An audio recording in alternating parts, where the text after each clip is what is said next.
Welcome sa pinaka-epic na tapatan sa Land of Dawn.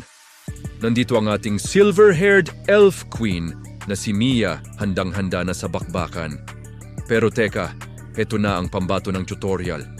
Si Layla, bit-bit ang kanyang dambuhalang kanyon at ang kanyang walang kupas na kulit. Mia, hoy Layla, ako ang tunay na OG dito, Layla. OG, old girl? Aminin mo na, mas bida ako sa mga newbie? Ipapakita sana ni Mia ang kanyang galing pero mukhang kinalawang ang busog. Yon ba ang Archer Queen? Sablay yata tayo dyan na! Tawa pa mo, Layla! Pero naku, karma is real! Ang kanyo na dapat ay nakamamatay, naging party popper bigla! Happy birthday ba? Heto na ang banatan! Mia, tutorial hero ka lang, Layla. At least hindi ako pang display lang sa trailer. Burn! Hingal na hingal ang ating mga lodi. Kahit sa asaran, may hangganan din ng stamina. Time out muna, baka malobat.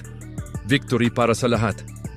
Kahit puro kalat ng arrows at confetti ang battlefield, ang mahalaga ay nag-enjoy tayong lahat sa asarang ito.